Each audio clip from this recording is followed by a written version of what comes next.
Hello everyone, my name is Jason Parker and welcome back to this channel about magic! Anyways, before we get into the reaction, there's a quick magic trick I want to share with you. Actually, it's one I showed on this channel before about a month ago, so if you've seen it before, leave a comment below. I'm kind of curious how many people are completely new viewers or how many people are returning. And without further ado, this is the trick. I've got 4 coins here. I'll put them into a grid pattern like this. And I take the 4 cards, I'll simply put them on top, just like so. All 4 coins are covered up. But if I give them a little bit of a twist, maybe you'll be able to see the moment of magic. So here we go. Shabinga! Wow. Let's try again. Ba-blammo! And for the last one, just like that. It's magic! Yeah, so anyway, if you like that magic trick and if you want to learn it, all you've got to do is go to Google and type in Jason Parker Patreon. I made a tutorial there, I'll teach you this. It doesn't use strings, magnets, or anything. All you need is cards and coins, and it's pretty easy to learn. I'll also put a link in the comment below. Check it out. Let me know what you think. So in today's episode, I'm reacting to Season 7 of Penn and Teller's Fool Us. Yukihiro Katayama, a magician from Japan. And it looks like he's going to be doing something with playing cards, some kind of productions or manipulation. This kind of stuff is usually very visual, so I'm excited to check it out. Let's go. My name is Yukihiro Katayama. I'm from Japan. 私が最初にマジックに出会ったのは小学校の頃でした。私の担任の先生がチョークを手から消すのを見て私はとても驚きました。私は大学に土木工学を勉強しに行きました。マジックではとても楽しくたくさんのものを作ることができました。私は演技をするとき、ゆっくりそして感動的な動きを使います。もしかしたら日本の能の動きに少し似ているかもしれません。実は日本ではお客様が演技を見るときは礼儀正しく静かに拍手をします。私がアメリカのスタイルの大きな歓声のあるリアクションがとても大好きになりました。Penn Teller, I hope my magic will make you cheer. Looks like it's gonna be cool. Welcome, Master Manipulator, Yukihiro Katayama!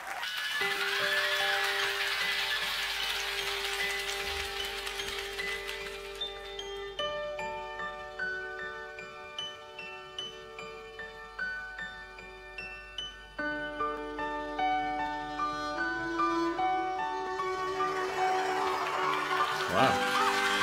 I did not see where that came from.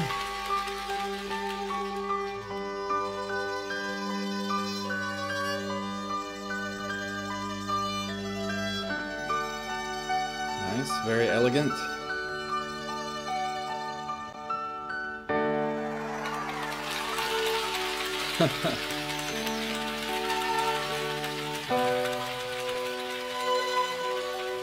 So it looked like, I'm not sure if I saw that right, I'll probably have to rewind and watch later, but it looked like he didn't actually take it out of the glass, like he reached into the air in front of it and it just appeared into his hand and disappeared from the glass. Is that what you saw? Comment below. Anyways, this is just, you know it's gonna be awesome. He's eloquent, it's smooth, there's stuff appearing and changing. This is gonna be a good one.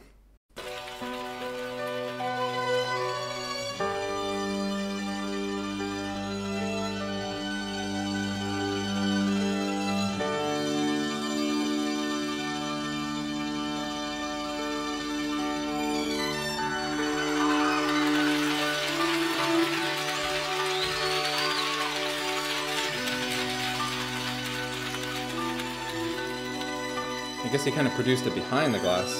Maybe it was supposed to look like it was in the glass? I don't know. Oh, hello.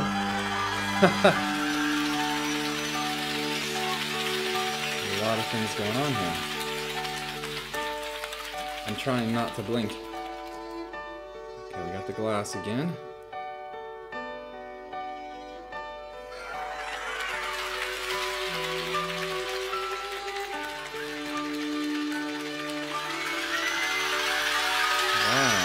Okay, so I think I saw a little something there, but the one thing I saw just tells me how difficult what it is he's doing. If anything, I'm more impressed now. Having seen just that one little piece of something, it means he's very good with his fingers, like very precise, like there's little margin for error with what he's doing, so it's incredibly difficult and impressive.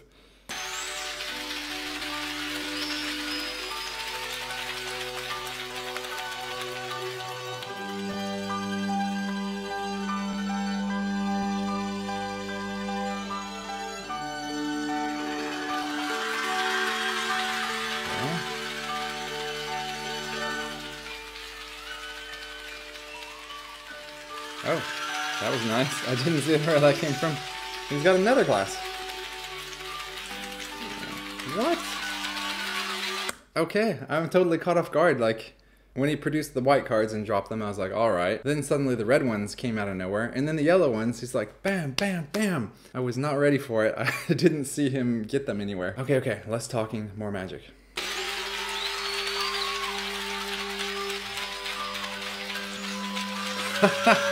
Again.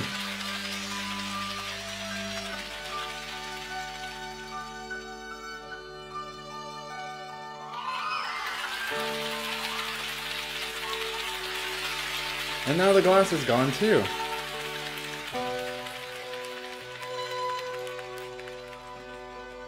They call me Captain Obvious.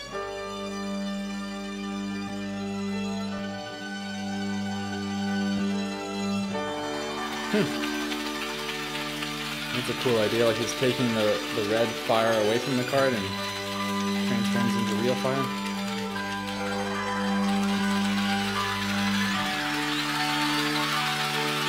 So we come like full circle all the way back to the empty glass again. Yukihiro Katayama! That was super nice. That was beautiful. Thank you so much. You're so welcome. How long have you been doing this? I started magic 10 years ago. First, I just do card manipulation only. So 5 years ago, I combination with glass. Wow. How does it feel to be here? And Fool Us is very famous in Japanese magic society. Oh, wow. Performing Fool Us is my big dream. So today I did it, so I'm very excited. Oh, congratulations. Thank you so much. Thank you so much. Well, that was a wonderful performance. Let's see if it was also a fooling performance.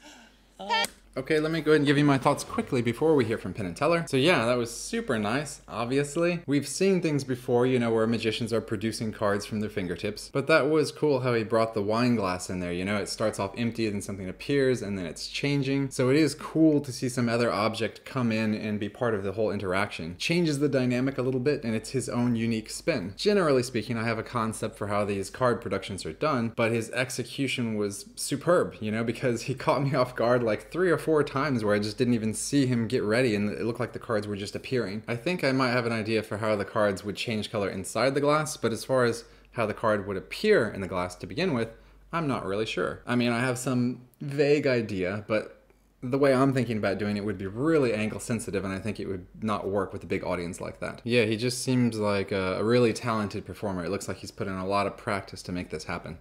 If I even try to hold one card in between my fingers like that, I mean, you try that. With it bent, kind of curled like that, it's a very precarious situation, you know?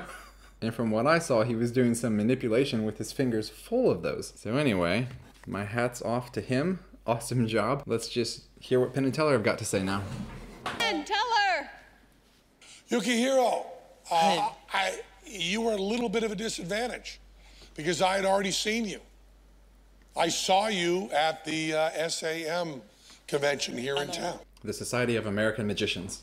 And we went backstage, and he bowed, and then I bowed, and I thought we were done. And then he bowed again, and then I bowed again, and I thought we were done. And then he bowed again, and I bowed again, and I said, I'm walking away, because I don't know what's going on. And if I was in any way insulting by how I did that, it's just a culture clash, and I'm very, very sorry. So. Okay, now I get the last one in. We're done. Everybody knows it's beautiful. And you can translate beautiful any way you want. The audience just loved it. Forgive me for cutting it short, but I just thought it was so great. And I don't want you to translate for 5 minutes as I go through a thesaurus of beautiful. I'm going to ask you some questions. Yes. And I want an honest answer to every one of them. Yes. Question number 1. Yes. The first thing Teller thought was that you were using a mirror glass. Were you using a mirror glass? No, I don't use mirror glass. I'm not done. 終わってませんよ。 After Teller thought you were using a mirror glass, I thought you were using black art. Were you using black art? No. I'm not done. I'm not done. まだ終わってません。 I kind of thought that too. 3. We thought together. That's はい、 how 二人で考えたことです。 Were you twisting the glass? No. No twist. Okay, now I'm going to How leave many you out. guesses do you get? Shut up. That's how many guesses I get. I get the number of guesses that the person whose first name in the title gets. I don't going to talk to you for a moment. I'm going to talk to the translator. What's your name? Tomoko. Tomoko. Would you please tell him as clearly and succinctly as you can that he has fooled us?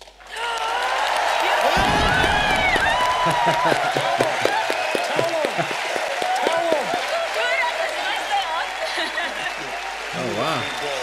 This seems very emotional.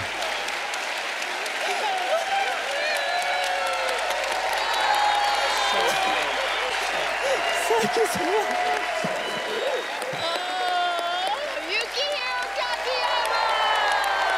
Thank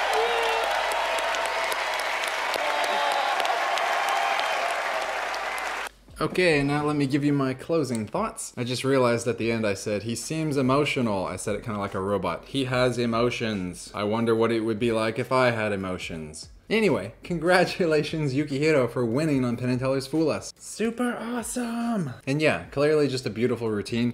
It was interesting when Penn was going through these different questions. Well, he said he had 5, right? But then he only did like 3 of them, I think. One of the things I was thinking is that he would be like twisting the glass really fast, and he said he's not doing that. And one of the other things I was thinking about was black art as well. He wasn't doing that. I would say there's probably a little bit of gimmicks being used, but that most of it was just like his technical prowess with sleight of hand. You know, he was doing the manipulations. He has the skill with his fingers. He has earned it. Not that magic that doesn't use sleight of hand is bad. I'm not saying that, but it is really cool to see someone performing something that you know is actually very physically difficult to do. Plus, it was really cool visually how he was lighting this match and he had the card change to red, you know, with the fire. That was just a cool concept. So overall, I love the performance. What did you think? Leave a comment below. And now, let's jump into the extra segment of the video where I read you a short story from Aesop's Fables. Maybe we can apply it to our lives, some little piece of wisdom, make our lives better, live more good.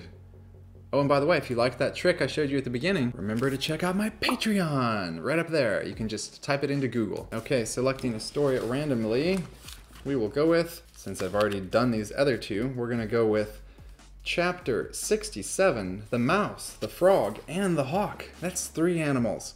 A mouse and a frog struck up a friendship. They were not well mated, for the mouse lived entirely on land, while the frog was equally at home on land or in the water. In order that they might never be separated, the frog tied himself and the mouse together by the leg with a piece of thread.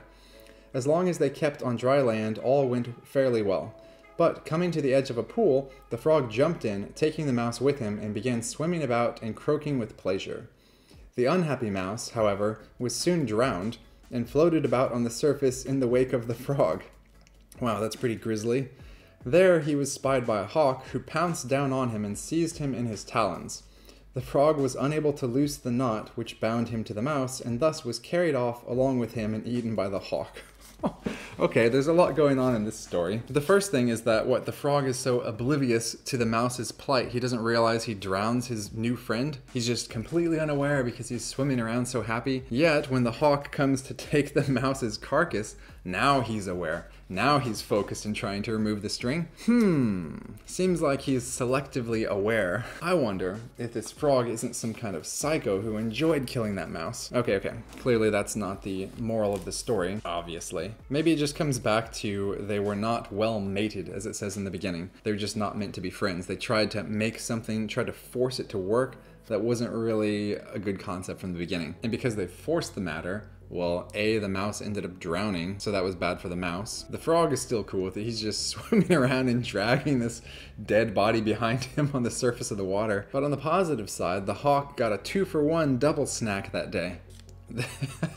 They should end the story with, and then the hawk choked on the string that was tying them together and all 3 animals died. End of story. Is there anything else we can learn from that? It kind of seems like he's saying, you know, if a friendship wasn't meant to be, if you're too different, don't try to force it or it's gonna destroy both of you. Maybe people who are really too different or in 2 different places, maybe they can't be friends? I don't know, it seems kind of sad. What do you think about that? Leave a comment below. Maybe I'm not interpreting this one correctly, or maybe it's just supposed to be morbidly funny. At any rate, that's the best I'm gonna do with the interpretation so far. Help me out in the comments below.